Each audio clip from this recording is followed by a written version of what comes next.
Money. Everyone wants it. But the rich play a completely different game with it. For most of us, wealth is what you can see: the mansion, the yacht, the flashy watch, the luxury car. But for the truly wealthy, the real game is hidden. Their most valuable assets are invisible, buried in private funds, offshore companies, art vaults, and rare commodities you'll likely never touch. This isn't just about being rich. This is about power, built on things you can't see, can't value, and often can't even understand. We live in a world obsessed with appearances. Social media rewards the image of success far more than success itself. So what do most people do? They chase visible symbols. They buy liabilities and call them assets. That luxury car? It loses a huge chunk of its value the second it leaves the dealership. That big house? It's a constant drain of taxes and maintenance costs. Even the cash sitting in your bank account is silently losing its purchasing power every single day due to inflation. But the rich, they play a different game entirely. They know that visible wealth attracts unwanted attention, and attention attracts risk, higher taxes, lawsuits, envy, and attempts at control. So they hide their wealth, not because they're ashamed of it, but because secrecy is a core part of their strategy. When you start to study how wealth actually works, you'll see a clear pattern. The richest people don't buy what shines. They buy what grows quietly in the background. Instead of buying cars, they buy companies. Instead of buying luxury homes, they buy vast tracts of land. Instead of holding cash, they hold equity, debt, and fine art. They invest in assets that either generate cash flow or appreciate over time, not in things that just scream, "I am successful." But here's the twist. They don't just invest directly. They own their assets through complex structures. We're talking about trusts, shell companies, and partnerships. The goal isn't just to make money, it's to protect it, hide it, and multiply it without attracting any exposure. That's why when you see a billionaire's net worth on a Forbes list, you're only seeing a tiny fraction of the truth. Most of their wealth doesn't even appear on a public balance sheet. So where does all this invisible wealth actually go? Let's break it down. First, art. A single painting can be worth millions, yet it can be stored in a tax-free warehouse, never seen by the public, and still be used as collateral for massive loans. That's not decoration. That's sophisticated financial architecture. Then there's private equity. While the public is buying and selling stocks on the open market, the ultra-rich are buying entire companies before they even go public.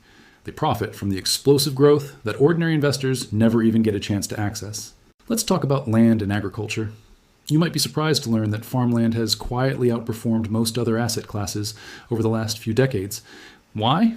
Because it produces essential goods, it appreciates in value, and most importantly, they aren't making any more of it. It's no accident that Bill Gates became America's largest private owner of farmland. And gold. To the rich, gold isn't some old-fashioned relic. It's a bulletproof insurance policy against the potential collapse of paper wealth and currencies. It's a store of value that has stood the test of time. Of course, we have to mention offshore structures. Through trusts in the Cayman Islands, shell companies in Delaware, or foundations in Liechtenstein, wealth can be legally hidden, taxed at a much lower rate, or even made completely untouchable by creditors. All of this is completely invisible to the public eye. The financial system itself is built to reward this invisibility. Taxes are primarily designed around what's visible: your income, your property, your transactions. But when your wealth is structured in layers of trusts and corporations, taxes can almost become optional. Think about it. A middle-class person earns a $100,000 salary, and it's taxed immediately. A billionaire earns millions in capital gains from their investments. And those gains are taxed much later at a lower rate, or sometimes never at all if structured correctly. This isn't illegal, it's strategic. The system is built for those who understand its rules. Even governments play this game through their sovereign wealth funds. Quiet, invisible holdings worth trillions of dollars. The game isn't about who works harder, it's about who hides smarter. But there's another layer to this, the psychological one. The rich don't just want money, they want control. Control over their assets, their privacy, and their exposure to risk. That's why they build elite networks of lawyers, accountants, and financial advisors to create layers and layers of protection. If you try to sue them, you can't reach their money. If the market crashes, their assets are diversified across the globe. If a country's economy collapses, their wealth is safely held offshore.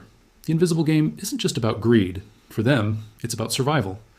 Today, this invisible game is evolving once again.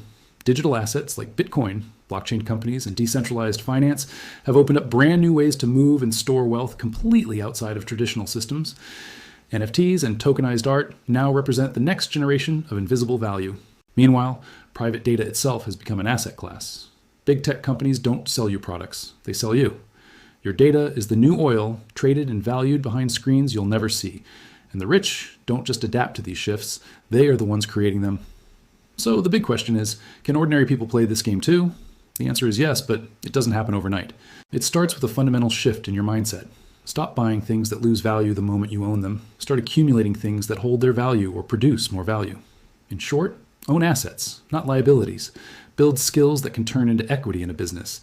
Diversify your income streams so you aren't reliant on one source. And most importantly, think long-term, not flashy. You don't need millions to start. You just need awareness. Because once you understand the rules of the invisible game, you stop being a pawn on the board and start becoming a player. The truly richest people in the world often live quietly. They walk among us without any obvious signs of luxury because their power isn't in what they show, but in what they own. Their wealth is invisible, yet it shapes nations, markets, and entire economies. So the next time you see a billionaire in the news, remember, what you're seeing is just the tip of the iceberg. The real wealth, the real power, lies beneath the surface, silent, hidden, and untouchable. And the more you learn about how this hidden world works, the closer you get to building your own. Thanks so much for watching. If you found this valuable, please give this video a like, and don't forget to subscribe and hit the notification bell so you don't miss our next deep dive. See you in the next one.